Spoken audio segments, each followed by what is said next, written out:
in the Black and Brown and Asian communities, there are specific places that are considered sacred. And within your culture and your race, do you observe specific physical land spaces that you consider to be sacred, and how are they protected or preserved, if at all? We're having a conversation around land and spirituality, and the link between the two in Africa is deeply rooted in indigenous cultural, religious, and philosophical traditions. And of course, we know that for many African societies, land is not merely a physical resource, but it's also a sacred entity. And we thought we'd invite Siyabonga Mkhize, who's a cultural expert, to help us understand more as we explore this conversation. How are you doing this afternoon? I'm all right yourself, and how are you doing? I'm great. Thank you so much for the time. Much appreciated. First, maybe let's just start with, the most obvious. For us, particularly as Africans, there seems to be that connection between the tangible physical land and spirituality. And maybe let's unpack that as to, the history behind that, or perhaps even the significance of that connection for us. So the history behind the spiritual connection with us and land comes from, number one, it would be the first place where our piece of flesh, in other words, the belly button, would be buried. And it would also be the last place where our final place of flesh would be buried. In other words, we would be buried on top of the land of our forefathers. The concept or idea of a cemetery is a Western one. We didn't have cemeteries. You would be buried there at home, right next to Ismaya or the Crow or wherever there would be livestock. Now, livestock was important for us to have because it would be an indication of wealth. Now, when I mean wealth, I mean I'm not talking about in a monetary sense. Yeah. Okay? Because when there is great prosperity and luck and ancestors and God are happy, then the livestock will breed and multiply and proliferate quickly. There will be a lot more twins being born, triplets being born, right? But when there is a problem, then the first site of manifestation of a problem would be the livestock. And then third and finally, it's not about having a place to live or stay, but it's to say that this is headquarters. Everything we have stems from here.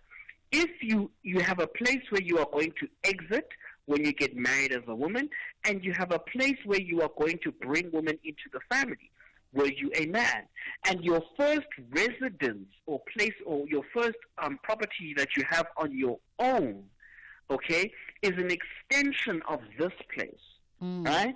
A spiritual reason why so many young people, now I say spiritual, no, I'm not denying the economic barriers that exist. Yeah. I'm saying a spiritual reason why so many young people rent for so long, right, and rent for so long and struggle to get property is because a lot of us are born or are living from a place of spiritual disconnect because we either did not leave home correctly, right, or the homestead was either stolen or sold. Very interesting points that you sort of open up with by way of context. And I think a lot of us, or at least those of us growing away from a Lalini, for instance, where certain indigenous knowledge of our peoples is shared, tend to lose that connection and that significance of the tangible soil as it connects to the human flesh, and even in the simple example that you use about urbanization, people moving from their homes and not exiting in the right way, can also be in part spoken about you not even finding rooting in your current home, right? Because there's ceremony to be had to now carry those ancestors with you into the home that you now call home. Exactly, and this is not Usiyabonga saying that we shouldn't move with the times and people shouldn't get job opportunities abroad, and should they get them, explore them. No, but it is, what is your spiritual foundation? Where are your spiritual roots buried? It's so that wherever you are in the world, you should never be disconnected from your ancestors. You should never be in a position where you're not dreaming. Or when you are having dreams, you see your ancestors and their backs are turned towards you. Or you're in your dreams, you're seeing Ikaya or your home and your family are far away from you. And when you're outside the gate and you can't get in. Those are the signs and symptoms of which there is something wrong and there is some sort of disconnect. You see, now, given the history of our country, a lot of people's land wasn't sold, but it was taken. And we can't deny the history, that the fact, and this is in part why it was taken, because they knew that if you break down the family structure, send the father away to work, take away their home and their land, right, you are dismantling them spiritually as a black nation. Hence, to go back and actually rebuild is extremely difficult because you're trying to undo a 300-year problem. Sure. 086 000 2032 is the number that you can call us on if you'd like to weigh in with your thoughts on this conversation. 061 410 4107 is our WhatsApp line. Very interesting conversation around the connectivity between land and spirituality. And this is not just a conversation for us Africans who are black and brown, but it's a conversation open to everybody because maybe from a Western perspective and a Western lens, you've sat in conversation with some of your community or even in introspection with yourself and try to understand these dynamics and these conversations around spirituality as it pertains to the connection with land and the soil. And you've got some thoughts that you'd like to share with us or some observations or areas of curiosity. We welcome it all on 061 410 4107 is the WhatsApp line. What are the factors, Siyabonga, what are the factors perhaps that are disrupting this profound relationship? Because we acknowledge that obviously we move with times with people, but that should not mean a complete disruption from the source. One of the biggest disruptions, now I'm not talking about disruptions in terms of history or the system, right? The biggest disruption right now is us as a people.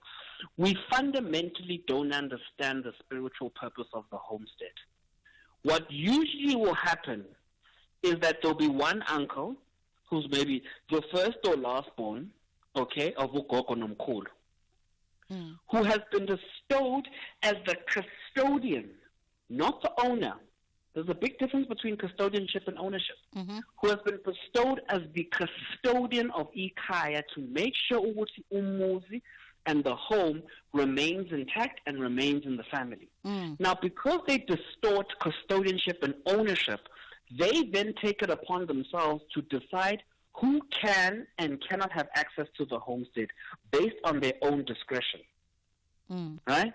So there are many people who say, I don't, it's not that I don't want, I find that if young people, it's not that they don't want to go home, it's that they can't go home because their mother was chased away, because their father was chased away, or because their mother was actually a product of infidelity. You see? So now they are forced to being paid for the sins of their mother's infidelity.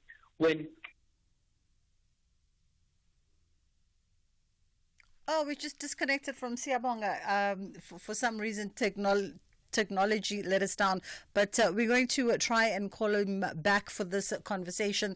Our WhatsApp lines are open. You can send through a WhatsApp voice note. 061 410 4107 is the number that you can call us on. 086 000 2032. You can give us a call live and my producers will call you back. We've got Siyabonga back. Apologies for that. We just had a slight disconnection. But yes, we're talking about the issue of custodianship versus ownership of the kinlands, so to speak. Yes. So unfortunately, the custodians are acting as owners. I can be a custodian of our homestead in Pietermaritzburg in Lambo, but I am the owner of my house in Joburg. Right? So in Joburg, I can decide who comes in and out and who has access to it. I can't exercise the same authority and power in Pietermaritzburg. I can't do that. The problem is that when someone has been given the responsibility of looking after the home, they now think that they are God. And unfortunately, they themselves then go and create a barrier for other young people to have a spiritual connection with home. And now young people are placed in the position where they now have to go and rebuild a place for them to call home. Then they can go ahead and buy their own property somewhere else when the work was already done. Interesting. And from a communal perspective, because to a large degree we also grew up within community, and so for us, land typically was seen as belonging to a larger community and a larger clan. For instance, when you look at the construct of Emafam, Elalini, that is still typically, as much as there is a homestead, there is a collective responsibility to the land that we all occupy. Yes, there is a collective responsibility because you all collectively have rights to it. There can only be collective responsibility if you all have collective access. You can't say I'm responsible for something but I'm being denied access to it. And what would usually happen is that when the land would be big enough and Usiyabonga gets married one day, they'll say, Siyabonga, that portion over there is where you and your wife will build your home for yourself for when you guys come over to visit. And then for my brothers, the same thing would happen, right? And then you'd end up in an instance where, and that's why when you go is Lalin and Amakaya, there are multiple rondavels and multiple houses on one particular piece of land. You see, because as the family grows, the number of people on the property, the number of people that the property or the land has to feed will also grow, and on top of that, the number of houses or rondavels will also grow as well. So now there are some people, as a custodian, my responsibility is to then delegate and say, okay, fine, Siyabonga, you're going to get that piece. Swiso, you're going to get that piece over there. When Swiso and Siyabonga are fighting, I then come in and step in and mediate and bring back calm and peace. But I can't say, Uti Swiso, you can no longer come in here, and Usiyabonga is going to take your piece of land. Yeah. That I can't do. Yeah.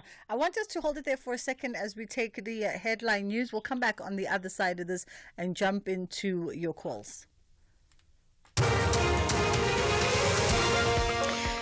Thank you, Bridget. In the news headlines, the Treatment Action Campaign says the suspension of the PEPFAR funding for the treatment of HIV and AIDS will have a catastrophic impact on patients.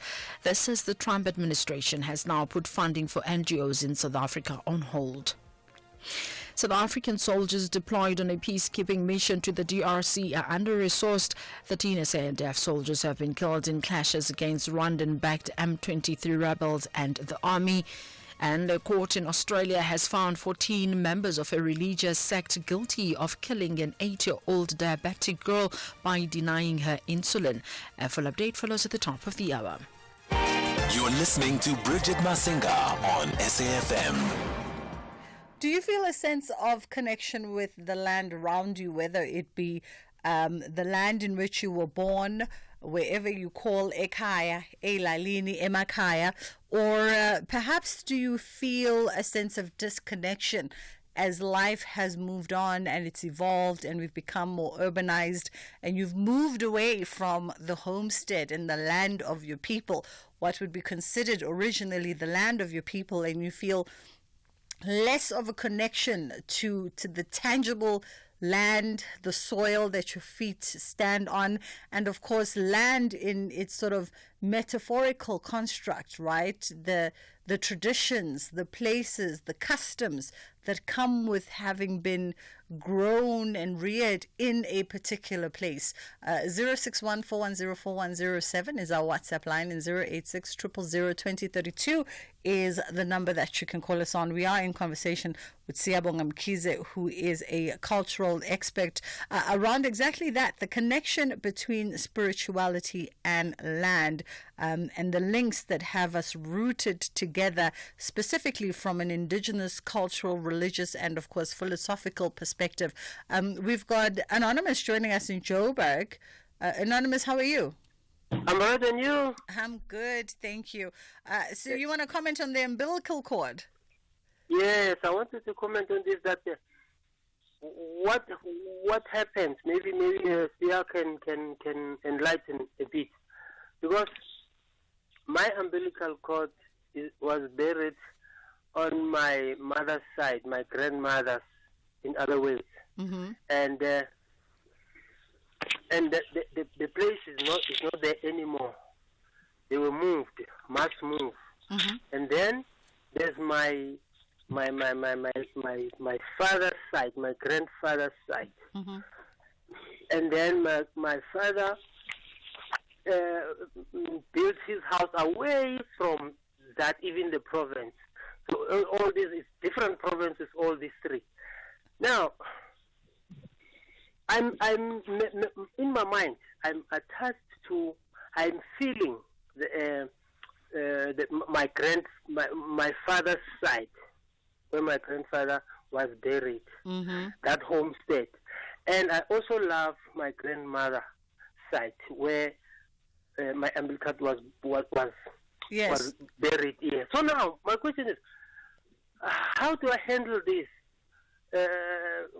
Which one should I take as the most? Okay. Thank you, Anonymous. I think probably, I don't know if I understand the question correct, but I think that's more, it's sounding to me, Sia, more like a battle of his own identities, which is something we struggle with as Africans. Mahambu uyobona abantu mhlambe bakutshela ukuthi amadlozi akho ayalwa. Ngoba awazi ukuthi which side you belong on. It sounds more of that kind of conversation there. It is, but just briefly in summary, right? Ukukhulisa is a form of ilobolo.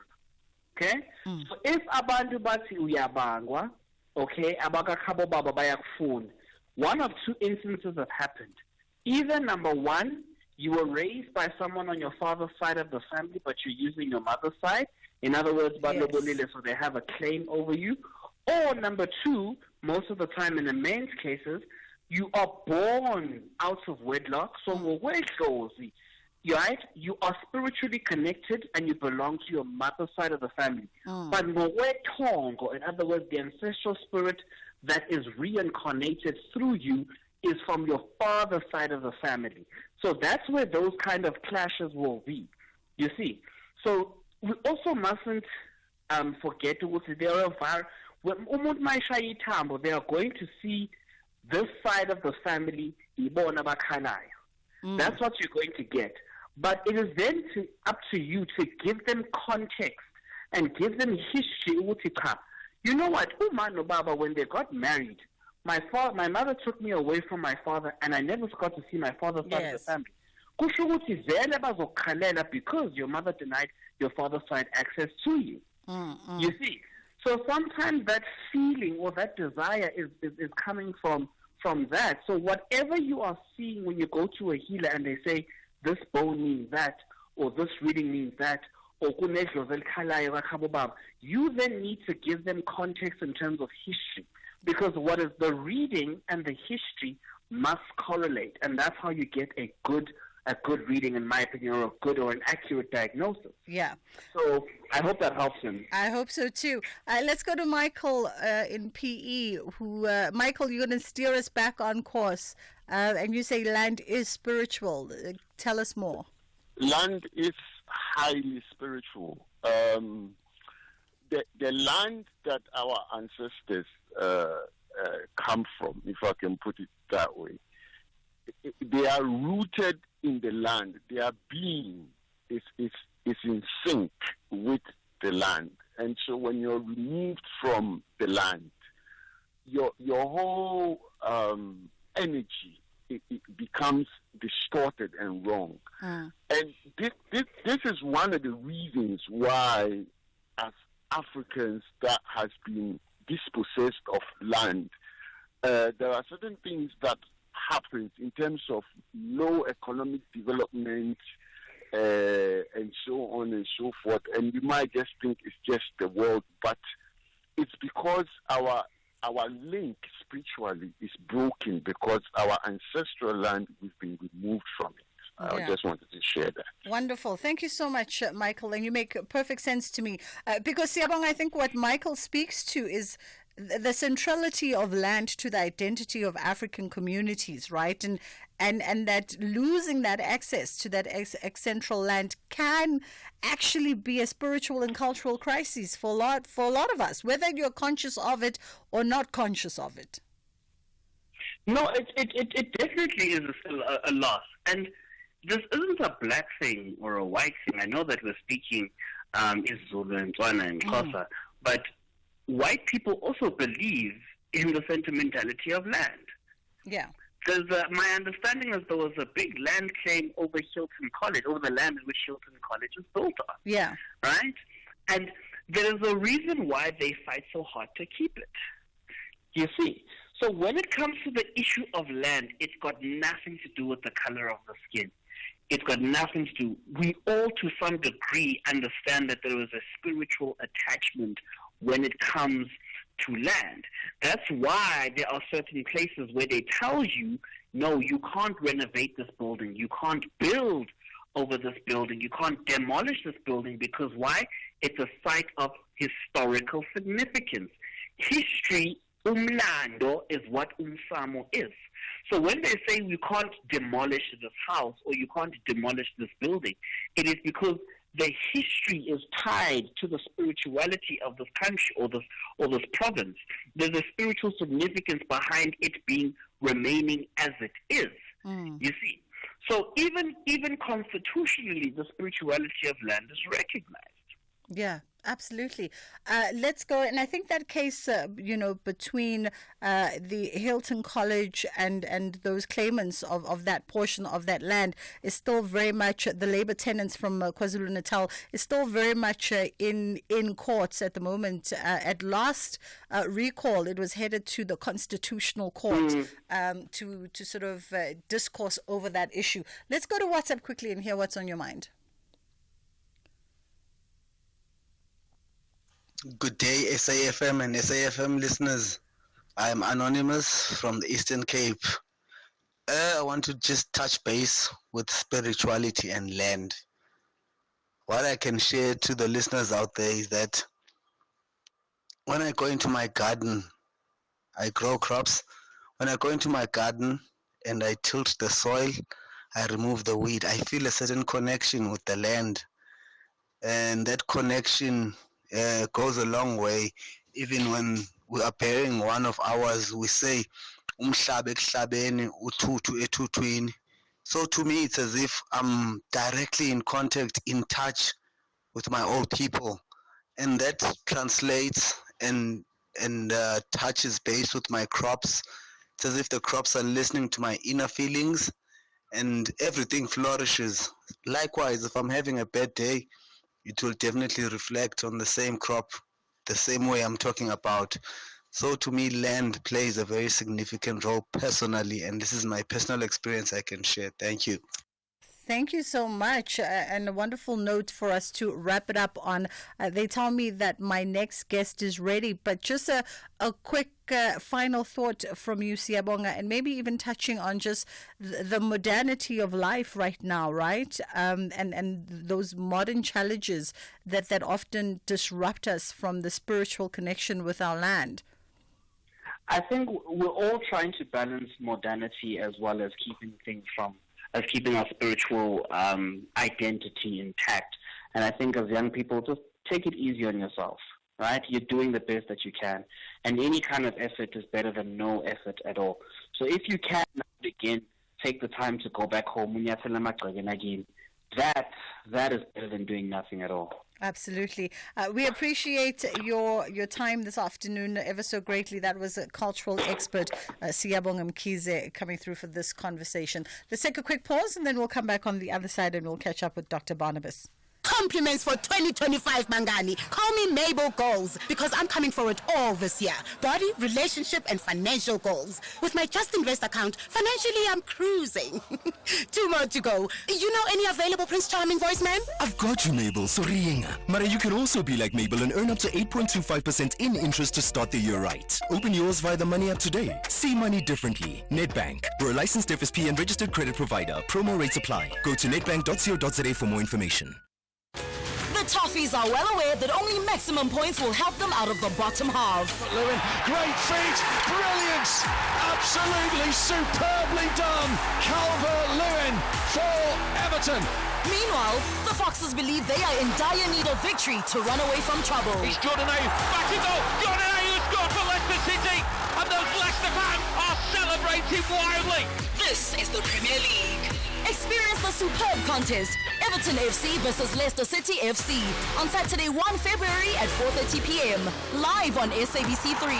Also available at your fingertips on SABC Plus.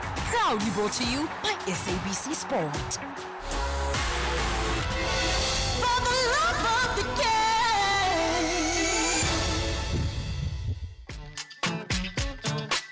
Bridget Masinga, weekdays on The Full Circle. You know, I'll admit that on some days, some conversations tickle me more than others. And we're going to double down on that conversation around the connection between land and spirituality from a different angle at a different time when given the opportunity. Right now, though, we are catching up for stages, pages, screens, and more with art historian Dr. Barnabas Tisha Mavuti. And he's an art historian who's traveled by road to 5 Southern African countries: Botswana, the Democratic Republic of Congo, Namibia, Mozambique, and Zambia, all in pursuit of hidden stories. Good afternoon to you, Dr. Barnabas. How are you doing? I am well. Good afternoon to you and to all SAFM listeners. It's really such a joy to be back here. Thank you so much for the time. And I know from time to time we implore you to come on the show and share your knowledge around art and some of these untold stories. And it's just always fascinating what we manage to mine out of you. And this is no different because you've been on a pursuit to tell hidden stories, and you've traveled through these 5 regions of Southern Africa. Firstly, let me start with, the motivation perhaps and how this opportunity came about. Okay, thank you, Bridget. I had just submitted my PhD thesis, I think, in February of 2023. And then in March, I saw this opportunity being advertised, and I quickly jumped onto it. And I think my fellowship with the Arad Collection then started in May, and it was for 6 months up to September. So then I remember when they unveiled their online repository to me, I was so eager to sort of select artists who are in different countries, because I saw an opportunity to also sort of get to understand the artistic environment in which they are operating. I've always been eager to get to understand a sense of the environment they operate in, especially outside South Africa, because I've lived in South Africa for quite a long time, and also I've learned in South African institutions. I've been exposed to the South African artistic scene, but then I wanted to find out about the neighboring countries as well. Yeah, and interesting that, right? Because as sort of scholars of arts and culture, we oftentimes are preoccupied with understanding the artistic process and getting to know the relevant creators and sectors, but never really sort of taking the time to understand the artistic environment as, being part of your motivation for this. And so what was of interest to you once you got on the road? What sort of really just stood out by way of exactly that, the environments in which artists operated in the respective countries? One thing that really came out was the local stories that inspire them, and then I remember I also realized, we actually have a lot in common besides the cultural differences, and also maybe the differences that are born out of the colonial moment that our nations came through. And then I also realized that there's this desire to learn from each other, the desire to exchange culturally. So there are a lot of exchanges that happen transnationally. Some of these exchanges we are not even aware of. But yeah, there's a lot that we share within this region. And of course, when one is going through cutting across Botswana, the Democratic Republic of Congo, Namibia, Mozambique, and Zambia, it's an onslaught of different cultures, traditions, and even languages. And I wonder what were some of your observations between those commonalities that maybe we're not aware of, and also the areas where we really do differ, and how artists have found a way to still bridge that gap of connection.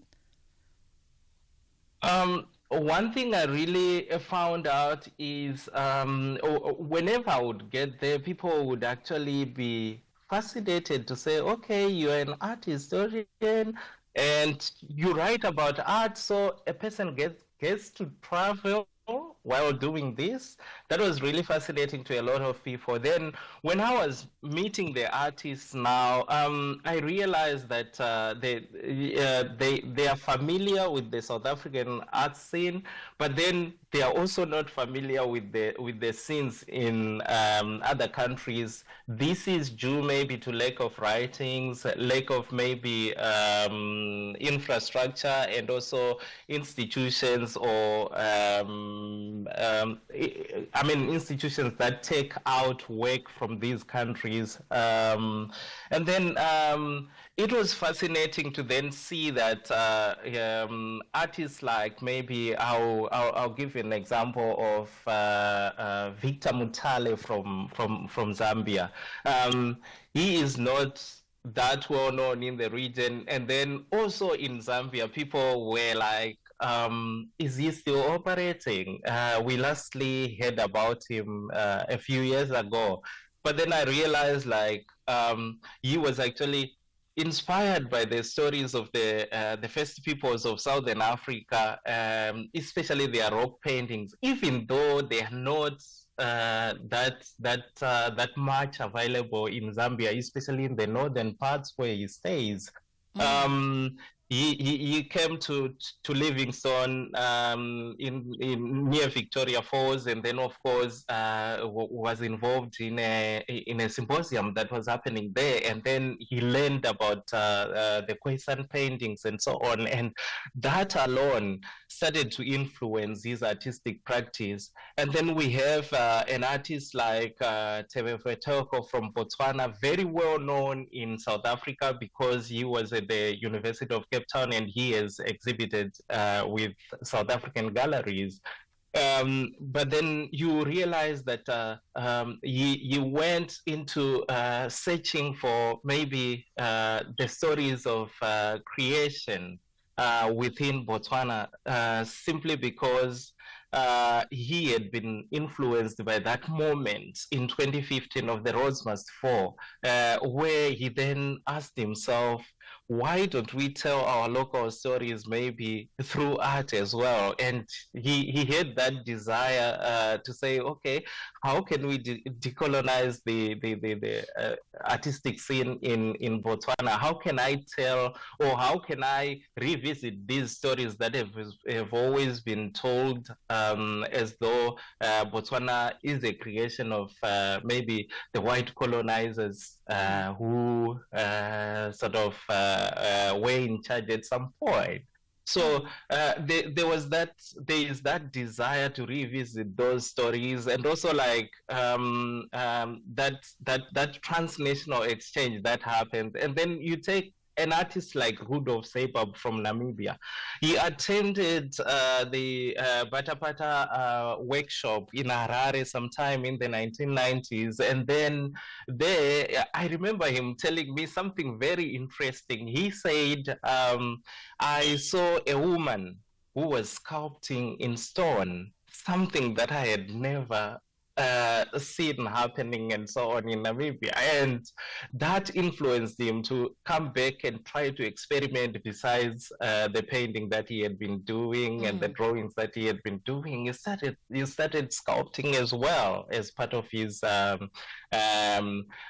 diverse artistic practice now. Very interesting. We're going to take just a quick break, and then we're going to come back, Dr. Barnabas, and continue exploring that transnational connection in some of the stories that you unearth along this journey, of course, and some of the artists that you came into connection with. It's just gone 10 to 2 o'clock on the Full Circle. Ever since Uspillion won 5,000 rand, 5 tower on Wheel of Fortune, he only wears white push-in sandals, star white, Baba, and he owns 10 identical pairs. Before he did not even know the Queen's language. Now, Kalabo, wow. Chance, let's watch Wheel of Fortune weekdays, Monday to Friday at 7:30 on S3, and see how one spin changed Spillion's life, and how it can change ours as well in just one day. SABC CSI, in partnership with SAFM, will be giving away 20 laptops to Titlanyo Secondary School in Kimberley on the 31st of January 2025. Titlanyo Secondary School has been nominated by the SABC to receive 20 laptops after writing a donation request to enhance their ambitions to be 4IR compliant and increase the number of learners ready to participate fully and productively in the country's economy. Tune in to SAFM on the 31st of January and listen to The Talking Point, broadcasting live from the Titlanyo Secondary School. SAFM, leading the conversations that move us. Stages, pages, screens, and more on the Full Circle.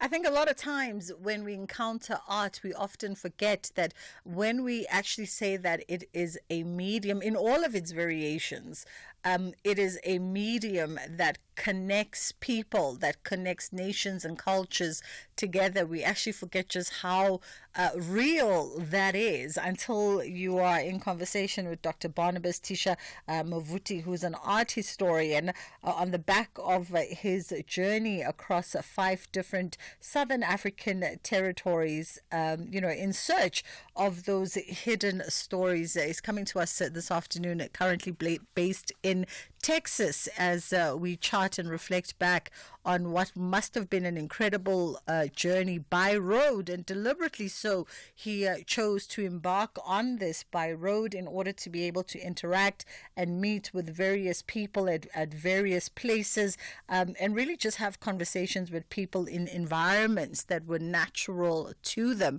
The other thing that I wanted to find out about, Dr. Barnabas, was this is it the Arak collection and its significance to African art? Okay, the Arab collection is named after the collector named Abdul Rahman Al Khelaifi. He's a Qatari national. This individual traveled to Africa sometime, also had a long trip by train, I think starting from Tanzania or Zambia, somewhere there, the Tazara, and also like proceeding all the way to South Africa, and he was inspired by the environment. So like he's become, after that inspiration, he sort of decided to collect art, and he does this in a very unique way, where he makes sure he establishes a relationship with the artists. He comes to the continent quite a lot, follows art fairs, and then also makes an attempt to visit these nations that are not in the limelight. So what he has done so far is he has collected quite a lot of work, and then he is identifying individuals on the continent, be it curators or writers, who can then contextualize this work.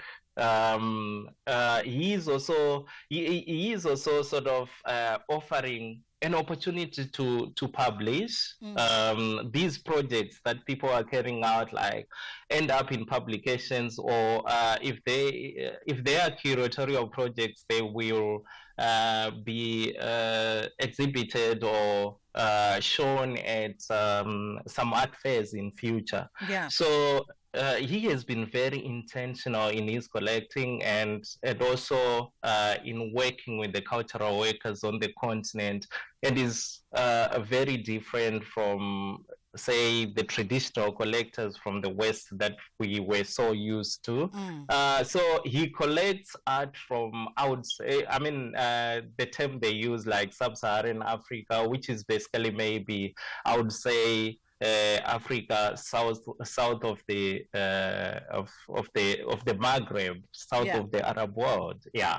Lovely. We fast run out of time, and I know that there's a conversation to be had, around the state of art writing in Southern Africa and archiving of our collective histories as well as our collective pieces. But perhaps that's a conversation we'll have to pick up on another day. Dr. Barnabas Tisha Mvuti, thank you so much for your time once again. And Dr. Barnabas is an art historian who's doing his bit to ensure that those stories of artistic creators and practitioners are well archived and documented in the pages of history. It is fast approaching 2 o'clock in just a matter of a few seconds. In fact, Ondelambana is standing by with your top of the hour news, and then we come back on the other side of 2 and we get into our parenting feature, and we're looking at why kids need to spend a little bit more time in nature. And of course, it is the news for this hour. Remember that theft, accident, and 1 million rand liability cover, all covered by Outsurance Essential. And you can get yourself a quote today by simply SMSing car to 43187.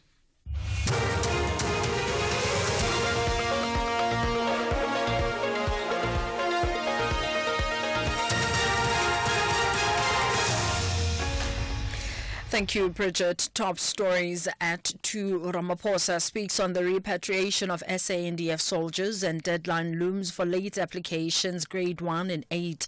For SAFM News, I am Ondelambana, and a very good day.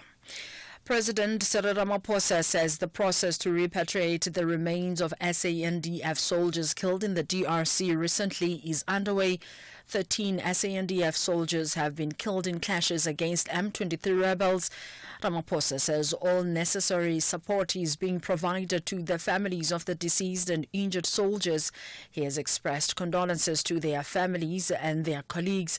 Ditabatso Ditsi reports. In a statement, President Ramaphosa says that the situation in Goma and Sake, where the troops and their counterparts are stationed, remains very tense, volatile and unpredictable.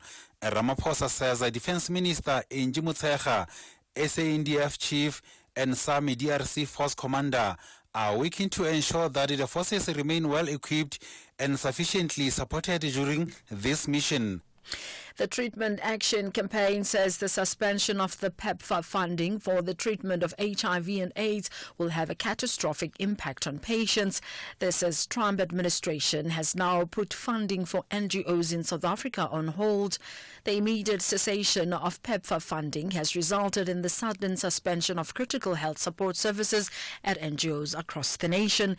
This funding is critical to sustain life-saving treatment for South Africans as well as support services for for babies and orphans.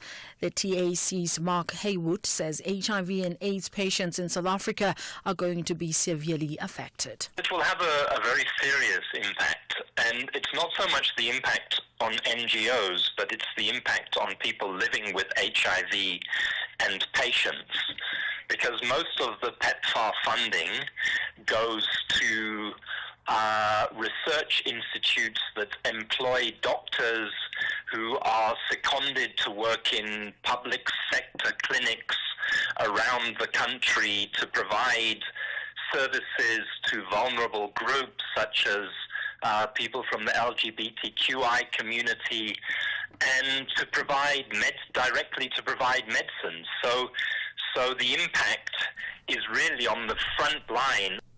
Parents and guardians in Gauteng are urged to finalize late applications for grade 1 and 8 placements in public schools before tomorrow's deadline. The Gauteng Education Department introduced this phase to assist parents who missed the 2025 online admissions period or have yet to secure a school for their children. So far, over 32,000 applicants have been placed. The department spokesperson, Steve Mabona, says every effort is being made to place all remaining learners. Our efforts to address all queries and placements at all our schools, we are focusing on making sure that the queues are lesser and lesser. And that we have seen that the queues are lesser because we are attending to all those that are in our offices. We plead with parents to embrace satellite schools as they assist the department to alleviate pressure in some of the areas.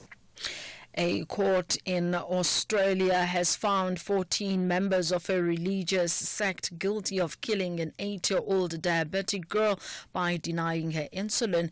The BBC's Matthew Sidney has more. Elizabeth Strue's parents refused to give her life-saving doses of insulin for almost a week because they believed that God would save her. Her father, Jason, was acquitted of his daughter's murder, but convicted of manslaughter along with Brendan Stevens, the leader of a fringe Australian church called the Saints. He said the trial was an act of religious persecution. 12 other members of the congregation, including the victim's mother and brother, were also found guilty of manslaughter. They'd all denied the charges. Recapping the top story, President Cyril Ramaphosa says the process to repatriate the remains of SANDF soldiers killed in the DRC recently is underway. I am on Delambana for SFM News headlines at 2:30. And that's the news for this hour. Theft, accident, and R1 million liability cover, all covered by Outsurance Essential. And you can get a quote today by simply SMSing car to 43187. So this new year, make it your goal to save on the insurance for your older car. With Outsurance Essential, you get up to R1 million liability cover. So if you cause an accident, the other car could be covered for up to R1 million. Also, add motor warranty, which covers you for mechanical and electrical breakdowns. Get savings with Outsurance Essential for unfinanced cars that are older than 5 years and valued at less than 130,000 Rand. SMS car to 43187. That's car to 43187. Outsurance is a licensed insurer and FSP. And remember that T's and C's do apply. The Full Circle with Bridget Masinga, Monday to Friday, 1 to 3 p.m.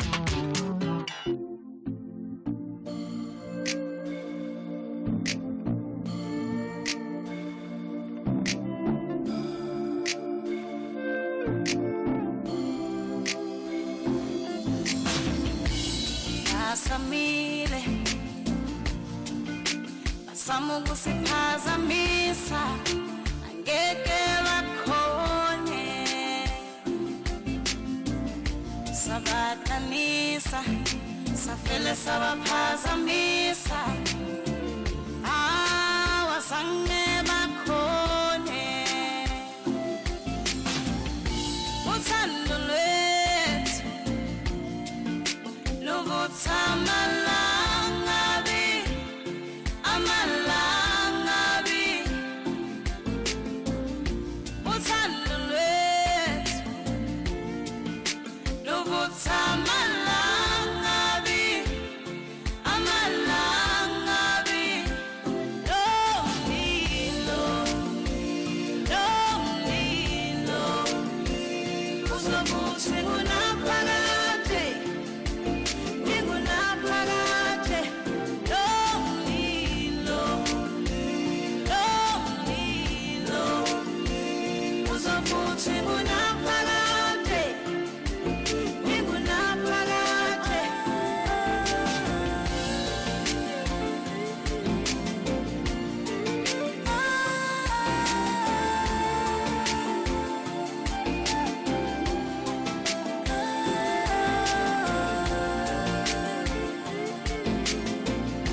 Baza, uthando lwasemazulwini, zulwini.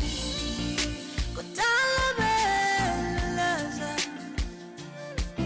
bembelane, nothando lwasemaphakadeni. Uthando lwethu, luvutha amalangabi, amalangabi. Uthando lwethu, luvutha amalangabi, amalangabi. Lonely, lonely, lonely, lonely. Uzovutha ingonaphakade, ingonaphakade. Lonely, lonely, lonely, lonely. Uzovutha ingonaphakade, ingonaphakade.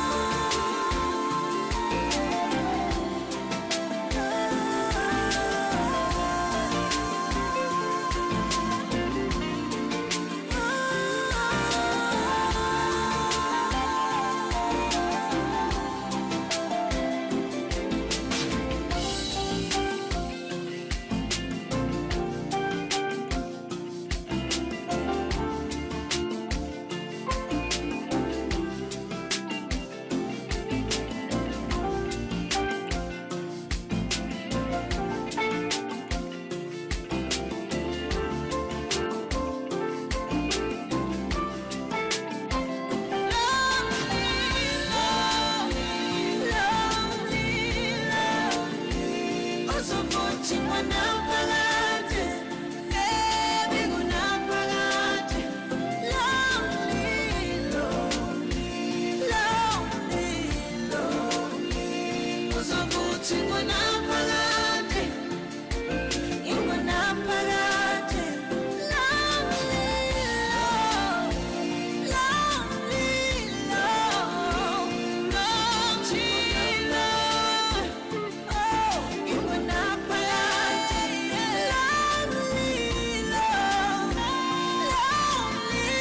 lonely. Uzovutha ingonaphakade, ingonaphakade.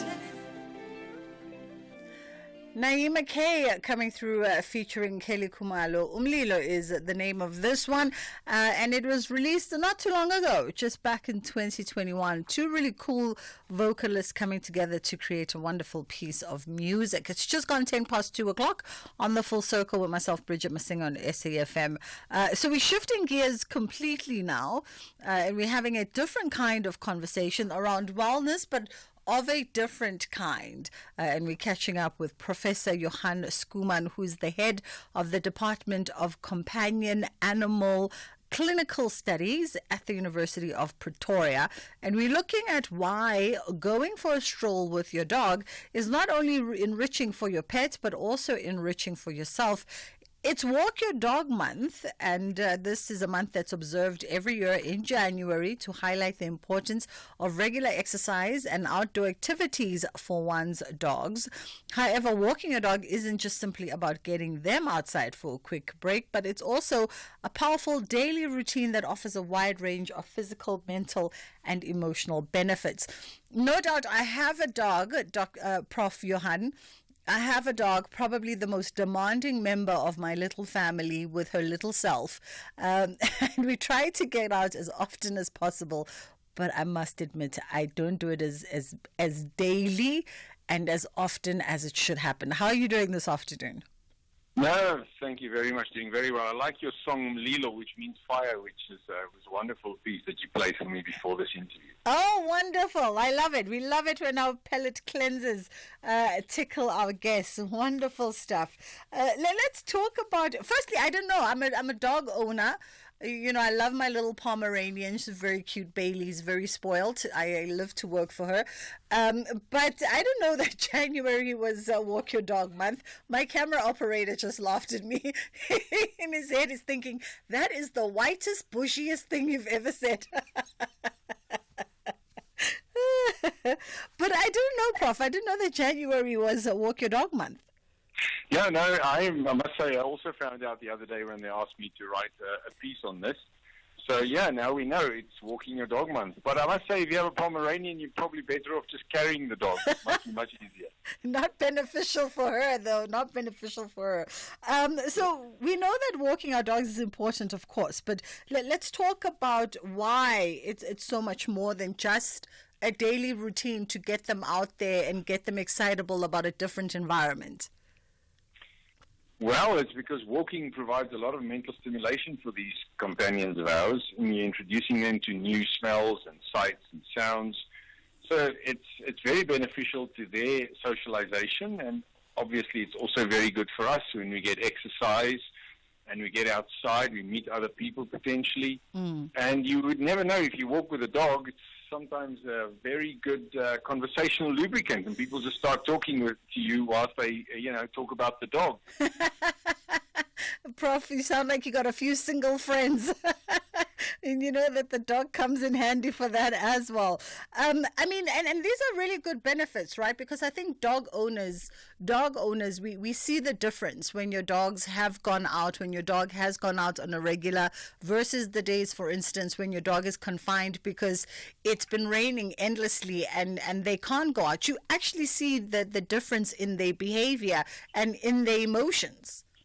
Oh, absolutely. I mean, we see destructive behaviors like incessant barking or excessive licking of their feet and legs, which many of us vets are treating as sores on the legs. And that obviously shows that these guys are very bored. And especially a dog like a border collie who's used to run kilometers a day. If you keep it in a small little garden, they can start chasing their own tails. They bark around the house. So, no, you definitely see bad behavior if dogs don't get their stimulation and environmental enrichment. A lot of, I would guess that a lot of our listeners, a lot of my listeners are probably pet owners. They've got furry members of the family. But the other thing that people will tell you that they struggle with, and one can identify, especially, in the lifestyles that we live in, is the finding the time for these regular walks. A lot of people say they know that they're supposed to do it. They know the benefits, even though they might not have the data like you articulated, but we can see the benefits to our dogs and even to ourselves. But it's the struggle of finding the time to do this, to go on these regular walks. Yeah. It's like most things you want to accomplish in life. If you don't make a routine out of it, and you don't get some friends to join you and entice you to go. It's like this morning at 5 o'clock when the alarm went off. If I didn't have to go to the gym, I wouldn't have gone. If somebody wasn't waiting for me to join them and pick them up. So my advice would be, start a walking routine. It provides structure and rigor to your exercise program. And also the dogs thrive on the routine. And regular walks can help them regulate their energy levels and lead to a calmer pet. And you'll see how clever they are. You can take one set of keys and they know what that sounds like. If that's your front door key, you'll see the dog starting jumping up and down, knowing, here we are going for the walk. Absolutely. And I mean, you are the guy who knows best, Prof. We're in conversation with Professor Johan Skuman around this, head of the Department of Companion Animal Clinical Studies at the University of Pretoria. You're the guy who knows best about these benefits. You talk about the signs that vets, for instance, see from dogs that are not getting that physical stimulation. Let's harp on that a little bit because, admittedly, I'm very judgy. I will look at some of my neighbors who have bigger dogs, and you never see them out. And at 2 o'clock in the morning, the dog is barking incessantly like a madman, or they've got the zoomies, and you go, but that's because your dog is confined to this, what you think is an adequate yard, but is not an adequate yard for them to be able to get that exercise every day. Yeah, that's very true. I mean, I think we as humans are underestimating the amount of exercise that these big dogs need. I mean, the lap dogs, okay, little Chihuahua, and so they might not need their many kilometers a day. But if you have a Weimaraner or a Rhodesian Ridgeback or any of those dogs, or a Border Collie, for instance, they need many kilometers a day. If you look at in their natural environment, if they work on the sheep farms, let's say in Wales, you'll see those dogs running, 20, 30, 40 kilometers a day. And imagine how that dog must get rid of its energy or its pent-up anxiety. Like most of us, they also need the exercise, definitely. Absolutely. And when you talk about these breeds, actually, is that the other part of the conversation, the understanding each breed's natural, instinctual habitat, what they were born to do? And so if you get it into your home and bring it as part of your family, you've got to find ways to mimic that for them so that they're able to sort of tap into that natural instinct that release all of those natural endorphins. You're touching on a very important topic there. I mean, if these Border Collies are absolutely natural herders, they would herd anything. They would herd chickens in your garden if you had them. And then what they do, they start running around the house, chasing the birds in the air. And we had one of those. It was running around the house all day long, and those dogs do need the exercise. And equally, there are dogs that are very prone to obesity. If you think about Labradors, especially after they've been neutered or spayed, as we call it, those guys are so prone to picking up weight. It's very important that we get them to promote joint mobility. And then there are other guys like the Dachshunds. They get problems with their intervertebral discs, and if these guys get obese, that's very dangerous for their health. So it's one of the prime things also to achieve is to make sure your dog doesn't get obese, and obviously exercise would help a lot to burn off excess energy. We need to start doing more research. From your observations, are we doing research as owners, pet owners, around the clinical and physical needs of our pets before we get them? And assessing whether or not we as families are ready to make those lifetime commitments to ensuring that these animals live in environments where we cater for all of that and we consider all of that. That's very important, because we always have a saying, a pet is not just for Christmas. Your family circumstances must be ready to accommodate this pet. And it's sometimes much better for people with small households to get little dogs like Maltese poodles or Chihuahuas and so on, rather than to get a big dog that gets really, really bored. So it's important that you tailor your dog breed that you acquire to the circumstances. That's true. But equally, if you have these short-nosed breeds, like let's say you own a bulldog or a French poodle, it might be very dangerous to take those dogs out in the middle of the day because it gets very hot. Dogs lose heat through panting, and they need a very efficient panting surface in order to lose weight. So we get a lot of these guys coming with heat stroke. So there's another side to the coin. I would say walking in the heat, also for a dog like a husky or those chows with a thick coat, that should not be taken out in the middle of the day for walks. Absolutely. I think the approach for, at least for me in my household, because my dog is a long-haired dog, as petite as she is that if I can't bear the sun at that point in time, there's no way her little paws are going to be able to walk on those pavements and those streets that have been heated up. Sometimes you can see how hot it is for them. The little paws, the tarmac roads can get very hot. You must try and walk barefoot in the middle of summer out in South Africa. It's and also their bellies are very close to the surface of the pavement, so they heat up very quickly. Absolutely. Let's talk about dogs' mental health as well, because I think that's the other thing. We don't really understand. We often see people who advocate for dogs and animals, and people will sort of roll their eyes backwards, and be like, whatever, they're not humans. But they have mental health considerations that we must be thinking about. And you tapped on how exercise actually is beneficial for them in that sense as well. Obviously, in preparing for this paper, I had a bit of a look at the research, and there's a big body of knowledge that looked at the cortisol levels, which is the stress hormones in both people and dogs, and those cortisol levels they tested in their saliva was lower for both the people and the dogs after an interaction. So I think dogs need that. They need the environmental enrichment. If we talk about farming and we talk about green farming, we also think about all the things that the animals should be able to do. They should be able to show their natural behavior. They should be able to go out in the sunshine, and they should be able to run around and play. And those are also important. Otherwise, we sit with things like obsessive disorders in dogs as well. Some of our behaviorists here are diagnosing that on a daily basis. Dogs with obsessive compulsive disorders, chasing their own tails, biting themselves. We see that even in parrots that pull out their feathers. So animals do need enrichment in order for them to live out normal lives and be able to display normal behavior. We touched on, as you said, the obsessive chasing of one's tail. It goes at times beyond just having the normal zoomies. And a term I learned having young nieces. And of course, the overly licking. And at times you even just see your dog almost looking lethargic, every single day. Like they just don't have that sort of personality, so to speak.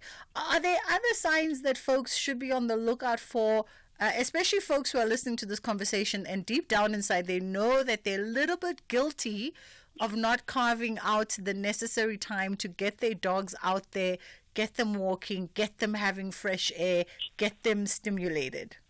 Yeah, I would say it's not easy. You need to be very well trained to recognize, clinical signs or symptoms of a dog that's not well because it couldn't exercise. I think they're also adaptable creatures, very much more grateful than us. They would just be, after a while, I suppose they would even adapt to their circumstances. There are also some systemic disorders, things like a low activity of their thyroids that might mimic boredom. So you need to be careful that you don't overinterpret a dog just lying around, might actually be sick. Because most dogs, as I say, are grateful creatures. You come home, they jump up and down, they're still happy even though you haven't taken them out for a walk. And so, it's difficult for me to give you specific things to look out for. By the time they start licking and doing these obsessive behaviors, it's fairly a way down the road. So I think one would have to just establish a routine, take them out for their walks, and it won't be so easy to see when they're not being taken out. I think obesity for us as vets is probably one of the things we can really associate with lack of exercise, and that would be one thing that owners could look out for. But they mostly know that their dog is picking up weight. It becomes a sensitive issue if you talk too directly about the dog's weight as well. Yeah. Very, very interesting. Because I guess you literally are pointing the finger at, the dog parent and saying, it is your fault. Yes, and then they often would say, that my dog hardly eats, I don't know why it's picking up weight, and I take it for a daily walk, and then you find out it's only a little walk around the block, at a very slow pace. So now I think we underestimate their needs, and obviously overfeeding also contributes to the problem. Absolutely. No, we really do need to do better. And like I say, I stand in judgment. I have a neighbor, I don't know if they listen to this show or not, but maybe if they're listening, this is the opportunity for me to tell them finally. They have a Siberian Husky, and they literally just take the dog for what I call a pee break. Around the estate, and I go, it's a Siberian Husky. At one point I wanted one, then I realized it's probably the cruelest thing I could do to have one in Africa with all this heat, and then I also realized that I actually don't have a farm with endless land for this dog to just roam around and do what it needs to do. On that point, the Huskies are endurance dogs. They did the Iditarod sled race. Those dogs can run for days on end. Yeah. So, no, I do think Husky is one of those dogs you should really think twice about having in a small garden, and especially in such a hot country as ours. Absolutely. Final words of wisdom, advice for families. You know, a lot of folks just got pets. They've just got dogs over Christmas because the little ones were crying for a dog. And of course, no one can resist a puppy. So everyone is well intended when they get a puppy, and then you realize it's a lifetime commitment to an actual dog. Some advice? Well, I think get a group of friends together. Try and identify a public place and go meet other people and their dogs there. Make sure you take your dog for a regular walk. If you live close to the beach, I don't know how many of your listeners do. If it's in Gauteng, probably not. But we're nationwide. Oh, well done. No, I think playing in the water is great fun for dogs. You can throw balls at them, I think, but for them to fetch, just watch out if you do it to dogs that are prone to cruciate ligament ruptures and large dogs. If they run and have to brake, it could be dangerous for their knees. And one thing I'd caution against is throwing sticks. You know, we see a number of dogs that just got that stick, the wrong end of the stick, so to speak, and then it gets lodged in their mouth. So throwing sticks at dogs is not such a good idea to get them to exercise. But yeah, I think there's also hiking trails that allow dogs over weekends, and you can explore our beautiful country. And it's untouched nature with your dog. Absolutely. Professor Johan Schoeman, thank you so much for the advice. That was Professor Johan Schoeman, head of the Department of Companion Animal Clinical Studies at the University of Pretoria. And of course, as you heard him hint earlier on, that another reason for you to go out and socialize and exercise with your dog is exactly that. Your dog is a great conversation starter. I've had friends saying, you know, come on over to our estate and we'll give you the gate pass. And you just come on over with your doggy at certain hours and just walk around so that you can see and be seen. For all of those who are always asking, how do we meet people? This could be another way of how you meet people. We're going to go into the headline news with Ondela, and then we're going to come back on the other side of that. We're going to get into Kids Corner, and we might double back as well to some of your voice notes and texts from our earlier conversation around the connectivity between land and spirituality. Thank you, Bridget. In the news headlines, President Cyril Ramaphosa says the process to repatriate the remains of SANDF soldiers killed in the DRC recently is underway. 13 SANDF soldiers have been killed in clashes against M23 rebels. Parliament's Land Reform Committee members have expressed disappointment that their planned meeting with the Amazulu King has been postponed, and the city of Johannesburg says residents from the Selby informal settlement in Booysens, Johannesburg, are not cooperating with them regarding an assessment process after a fire in the area on Monday. A full update follows at the top of the hour. Across South Africa, online and on radio.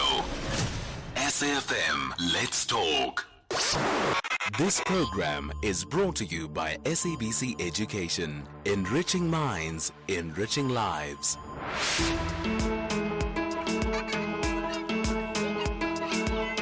SABC Education, in partnership with the Department of Health and Ilifa Labantwana, bring you episode 9 of the side-by-side drama, season 4, focused on contraceptives and dual protection methods.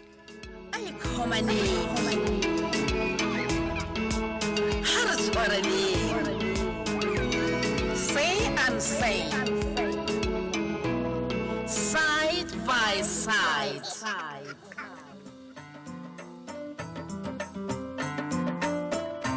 Singama Africa, Kenya, you, Tina.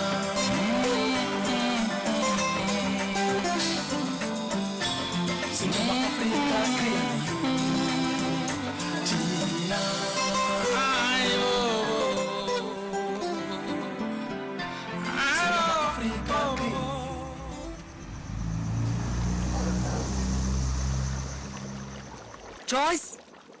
Joyce, the porridge, it's boiling over. Sorry, Mama. Where's your head these days? I just have a lot on my plate at the moment. Then you must take a break. Retabile needs you. Tabi is fine, Mama. I'm not neglecting her or anything. And Sakumzi? He's fine too. Is he, really? What's that supposed to mean? Steps told me that Sakumzi said that you don't want any more children. Now the whole world knows my personal matters. But what's wrong with more children? Ma, that's a discussion for me and my husband to have. But I'm your mother. Huh? And if something is bothering you, Mtanam, I must know. Is he abusing you? No, Mama, he would never. Then why won't you give him a child? Ma, it's really a matter between me and Usakumzi. I don't know why he had to go and complain with Upra Steps. It seems you've left your men no choice. Why don't you and Sakumzi book a getaway? Then you two can spend more time together. Who knows? Maybe in a few months, there'll be some pitter-pitter sounds around the house. Eh? That will never happen. Never say never, Mtanam. I'm using contraceptives, Mama. Haibo, contraceptives in a marriage. It's about empowerment, Ma. Choosing when and how many children to have. It helps in managing family resources and giving each child proper care. I see your point. But doesn't it go against our way of life? Our tradition? Traditions are important, but so is progress. Contraception gives us control over our reproductive health. It reduces the risk of unintended pregnancies, and it allows for better family planning. Aye. Don't lecture me. Huh? I'm not lecturing, Ma. I'm just saying. Yo! Times have changed. For the better, Mama. Even though I'm married, this is still my body. Sure.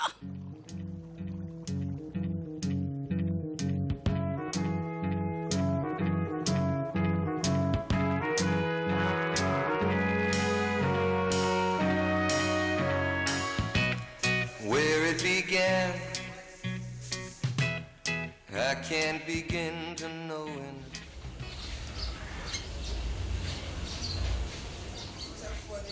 Hi. Are you here for an appointment, Kanya? I can't remember the last time you made one. Yo?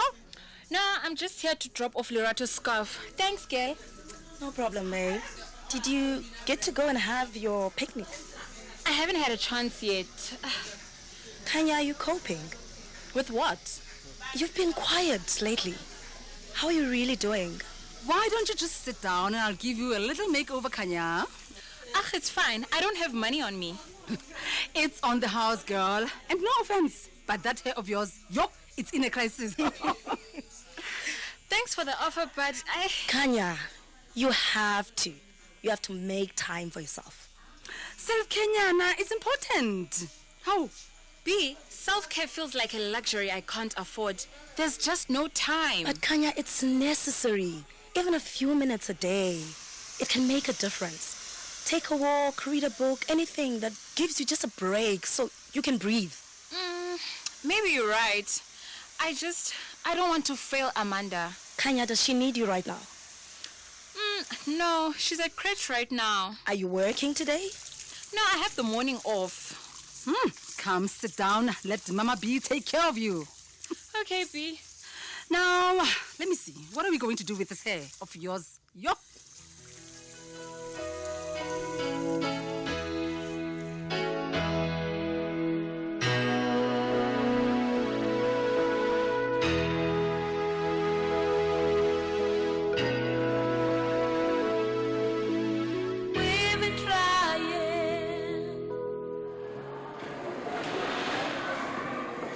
Joyce, can you hand me those bandages?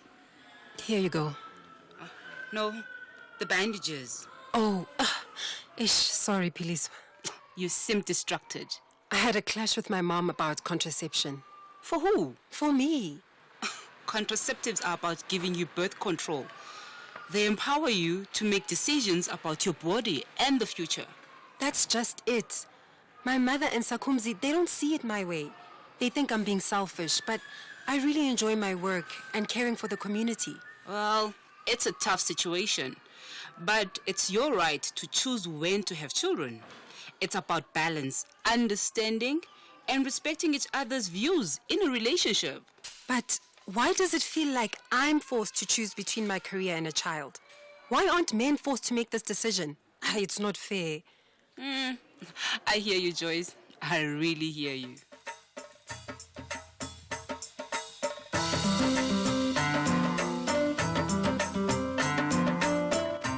Singama Africa Kenya you Tina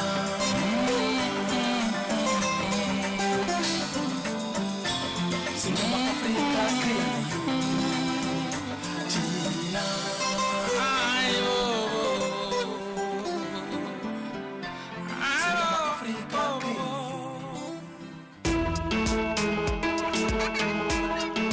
Thank you for listening to Side by Side, the drama that supports you to give your child the best possible start in life. Brought to you by the National Department of Health, Ilifalabantwana, and the SABC Education. Join us again tomorrow as we sit down with an expert at 2:30 to further discuss contraceptives and dual protection methods, right here on SAFM. Say and say. Side by side. This program was brought to you by SABC Education. Enriching minds, enriching lives. The National Pulse, weekdays, 3 to 6 p.m. What would stern measures be for you? I'm not in the defense force. If I was in the defense force, I will tell you what. We're going to make sure that we attack all the bases where M23 is being trained in Rwanda. All the places where the weapons are being supplied from. We will destroy them. We will destroy them. There is no question about the fact that today Kagame is more arrogant than ever before. He can attack South African soldiers. What we saw there, it's not a ragtag army. It was the Rwandan regular forces which attacked our people in the DRC. General Mojo Motau, retired South African Army General. You're listening to the National Pulse on SAFM. Missed it? Find the podcast at safm.co.za. This is Tulasizwe Simelane on the Morning Brief. Do our troops, for example, have air fire support, which is critical in any battle? That again is a debate, that because we are contributing as countries. That's what I'm saying. It's not a debate, it's a matter of fact. Do we have Roy Falk helicopters still supporting them, other helicopters and other kinds of air fire support? It's not a debate, it's a matter of fact. Factually, do we have it? The air fire support is not enough. But do we have some? The air fire support is not enough, and yet we need more. Will you be sending more? This is a matter that we are seized with. That is Piwe Dlamini, who speaks on behalf of the South African National Defence Force. Tulasizwe Simelane on SAFM. Missed it? Find the podcast at safm.co.za.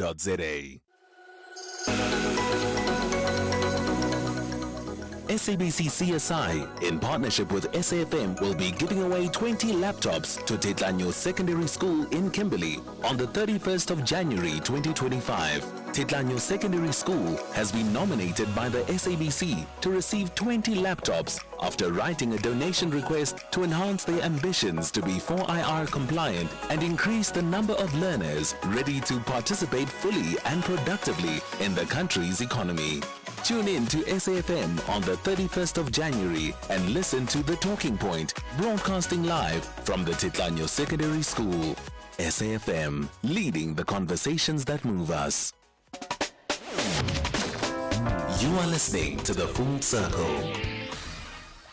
Alrighty, let's continue with our conversations today. Catching up with Jaco van Schalkwyk now, founder of the character company. It's Wednesday, so on Wednesday we have a look at some personal conversations. We are chatting why kids need to spend time in nature, and this is for our parenting corner.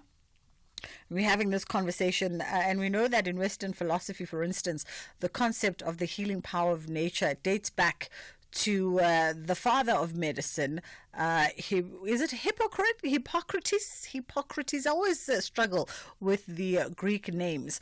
But let's talk about also just the conviction in the restorative capacity of being connected to nature, as well as some of that indigenous knowledge that comes from across the world. How are you doing, Jaco? You good? I'm very well, thank you. And yourself? I'm fabulous. Thank you very much. Great. Thank you for the time. It's always good to be with you guys. I think maybe firstly, let's start with, the character company. Yes. Let's talk about you guys and some of your foundation and some of your work. Yes. So we're a long-term mentorship program for young boys that are growing up with absent fathers or where there are no positive male role models in their lives. We know that the current statistic tells us that close to 70% of our children are growing up in single-parent homes. And in our experience, as many as 4 out of 5 boys don't have a positive male role model. Yeah. And so when we consider the effects of, removing that critical reinforcement of my identity and my value and my worth at a young age, specifically between 5 and 10, when that impact is so high, then you can understand why our country is in the state that it is, because we have a massive,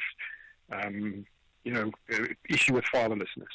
And so our work at the Carrot Company is to put positive male role models into that space, like social fathers, and step into the lives of these young men and make sure they understand that someone's got their back and someone's got their heart, and we walk a journey with them for a long-term process. And it's very much activity-based, it's values-driven, and a lot of our time and focus is to ensure that boys also get exposed to the outdoors and not just get stuck inside classrooms and schools and in front of televisions and computer screens. Yeah, because there's a lot of benefit to sort of engaging with the environment, right?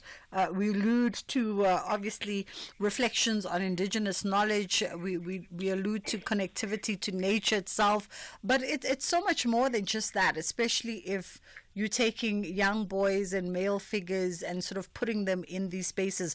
I would render that it opens up opportunity for so much exchange.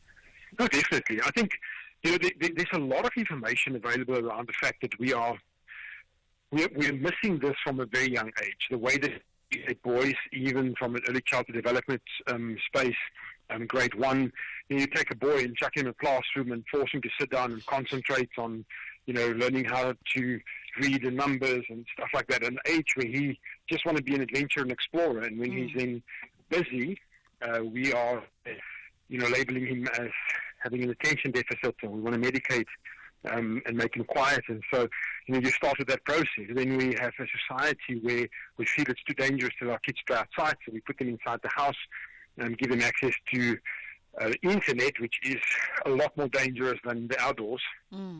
And leave them there. And so what we're doing is we really stunt the development of young boys.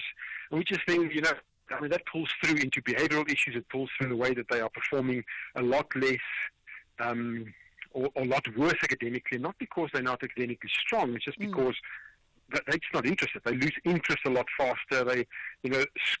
School becomes an environment that is not conducive to develop their character.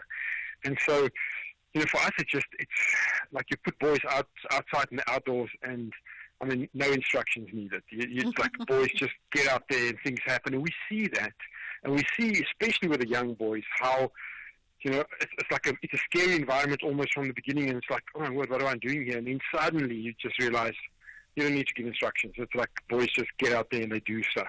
And there's also something to be said, right, about sort of that being intentional about disconnecting from technology and everything that fosters, from emotional regulation to just building those essential skills. But also, again, just giving the opportunity for people to be able to navigate their sort of own life experiences. Oh, definitely. You have to consider that if I look at what we call our bonsais, which is our 5, 6, and 7-year-olds. So this past weekend we had a camp in Johannesburg with our bonsai age group, and I was listening to the stories this morning, and and I've seen this. When I'm in front of a computer screen, or I'm sitting in front of a TV, it is a mindless exercise of relaxation that I have to use. I don't have to use my imagination for anything. And when I tell the story, I keep on thinking of some of the most amazing memories we've had at camp. And one of them was someone just gave us a bunch of cars, little toy cars, and just sat down outside around the table, and I just threw the cars out on the table, didn't say a single word. I just sat there, and it was not a minute. And these boys were engaged in conversation, and they were building social relationships while playing cars. This weekend on our camp, it was 5-year-olds that goes and walk in the veld, and they are learning about high grass, and they throwing little grass spears at one another, and they are making whistles out of grass. And so suddenly there's this place where they learn about nature. Obviously, one of our core values is respect. We talk about respecting nature, and that it's our responsibility to look after it.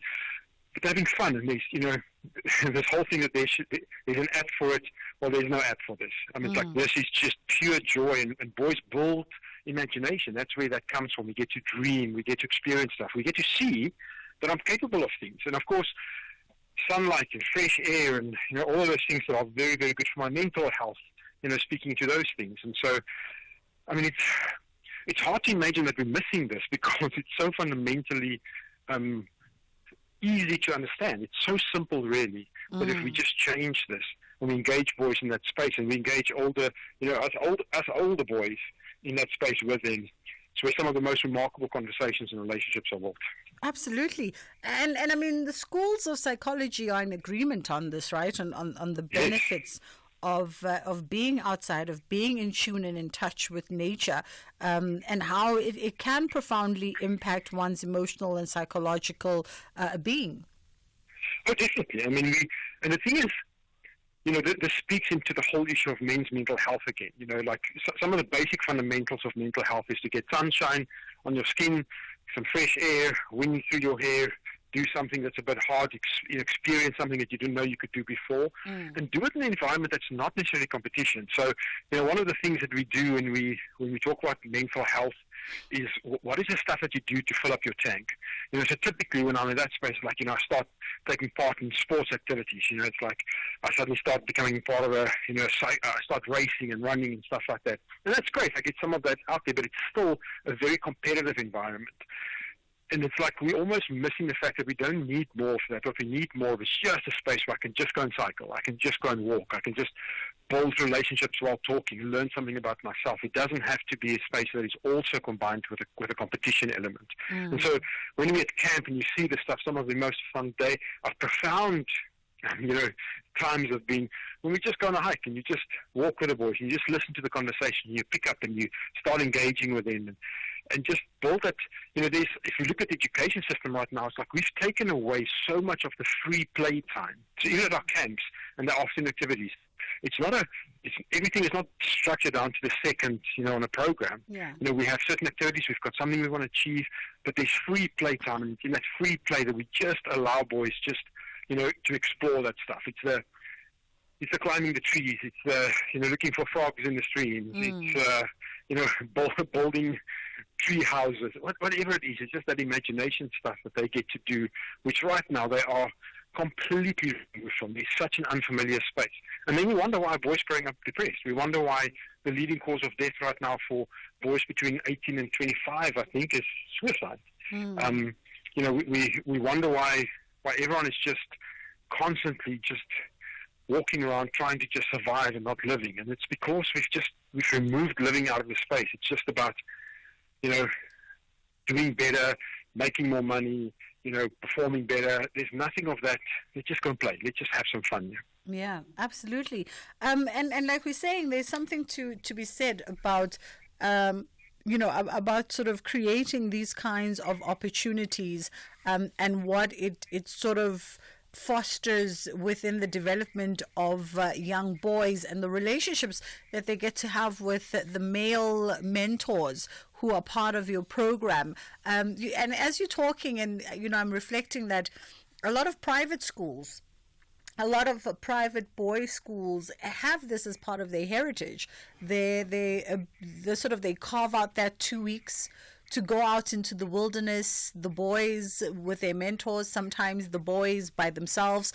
And they use that as a transitional time, especially I've heard from a lot when you go from that sort of junior to senior side of school. It becomes a transitional 2 weeks for you to sit in thought and reflection, to sit in play and connection, and to sit in conversation and exchange as well.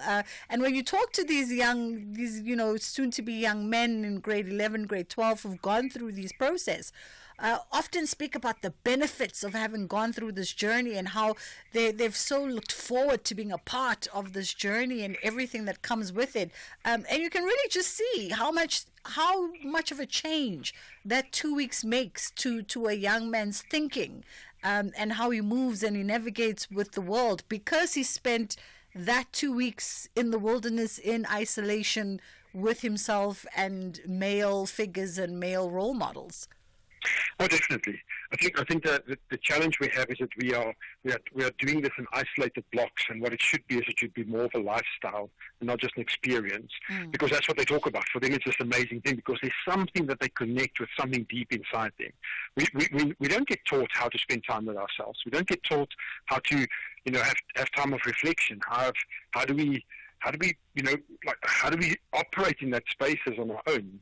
And so we crave it. We absolutely crave those moments. So for these boys, you talk about those experiences, and it's an absolute highlight. And for many of them, going into it at an older age, at grade 7 or something like that, it's very scary. Because I've never done it before, and we see that. We see it with 5-year-olds coming to camp, and it's like being scared because they've never slept with the light off, and then the day is filled with so much activity and so much, so many experiences that tomorrow morning they come walking up. It's like, Uncle Jack, he's like, I didn't even give it because we don't have electricity at camp, so it's like, I wasn't even scared, because we reinforce all the time that they can do this. They've got what it takes. And so they grow up knowing that they're able to do this. It's something that they can do. And so there's constantly this space where they can learn more about themselves, and it's reinforced because it's safe. And so when you start doing this from a young age, you help a boy to develop his self-esteem, his identity, the stuff that he's able to do. When that only happens in the older age, it becomes harder. There's a lot more resistance to exploring new things that I'm scared of than when I'm at a young age. So if we can build it into a lifestyle, and that's where dads, especially, where we've got a role for boys and girls, is to be able to go into spaces where we're saying, like, we are, man, just even for ourselves, like how do we just disconnect from social media for a part every day, every week, every month, every year, and build those like almost like sabbatical moments, and just going like, let's go and do something together. Let's, eat around a table. I mean, we've completely lost that function. Just let's go do something. Let's go and walk. Let's go and whatever it is, and just in that space, just build a relationship. Because if you build that at a young age, you teach your child that he has a safe space to talk when he gets older. And that's what you want. When life gets hard and difficult with different things, you still want to be the one that they come to and saying, no, I'm struggling with this. And we see that, that's the great value of the character company that we see with the boys, that they can just, some of our older boys and our alumni boys just pick up the phone and go like, I'm really struggling with this, or this has been my experience today. We want the relationships because we otherwise we become isolated. And in isolation, so many men are just throwing in the towel along the way. Absolutely.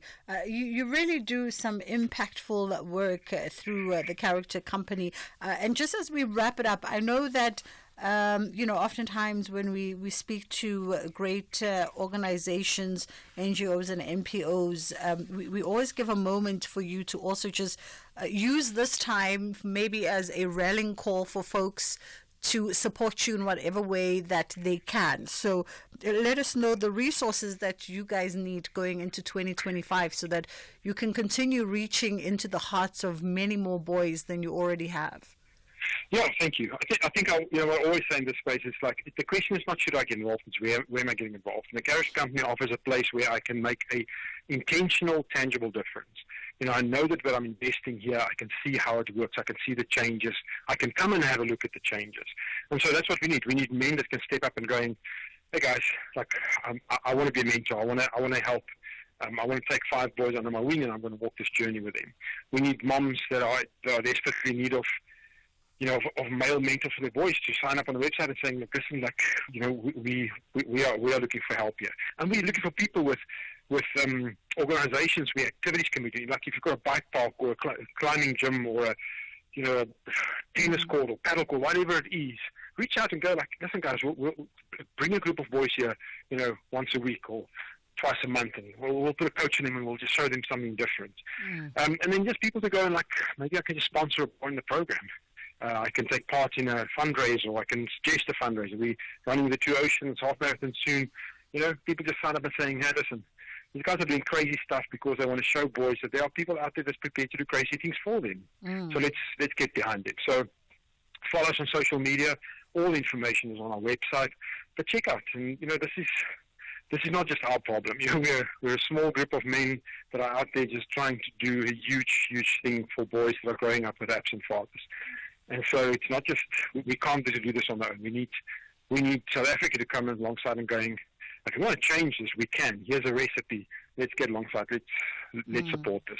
Absolutely. Jaco van Skalkwyk, thank you so much for the time, founder of the Character Company, and they are on social media if you want to find out more about the work that they do in, positively impacting children for the better, particularly young boy children growing up with no positive male role models in their lives.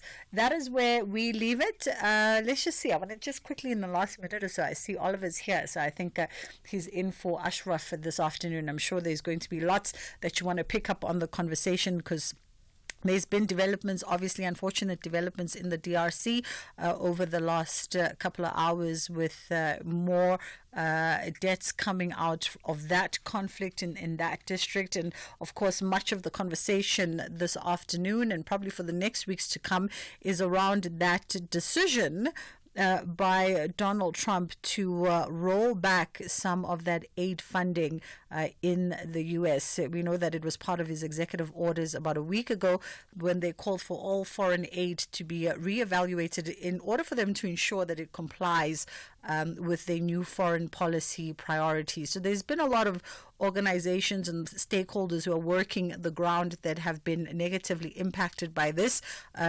funding freeze that is going to impact across the world. And of course, the United Nations also, coming to this conversation and asking that there be some reviews to some of the exemptions to the freeze. And the reviews must particularly take into consideration developing nations that really do depend strongly on American interventions. That's also South Africa being part of that conversation, asking the question whether or not we'll be able to pick up the load for those 27 districts of ours that receive funding from PEPFAR.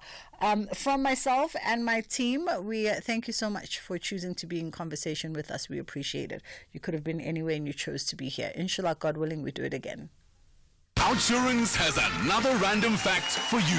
In 1998, 500 grams of sugar cost about 3 Rand. Now, it's about 20 Rand. There's nothing sweet about how the cost of living has gone up. But even in times like these, Outsurance is committed to saving you money on your car insurance. SMS out to 30754. That's out to 30754 for a quick and easy way to save. Let's hear what Rosemary has to say about the saving on her 2019 Ford Figo. I phoned into Outsurance to get a quote. They were super efficient, super quick. I'm saving 421 Rand a month. I'll stick my neck out and tell them to phone Outsurance. Enjoy life-saving services like Help It Out with 24/7 access to panic assistance, roadside assistance and home assistance with just a tap on the app. SMS out to 30754. That's out to 30754. With Outsurance, you always get something out. A licensed insurer and FSP. Limits apply. T's and C's online. There will be joy and heartbreak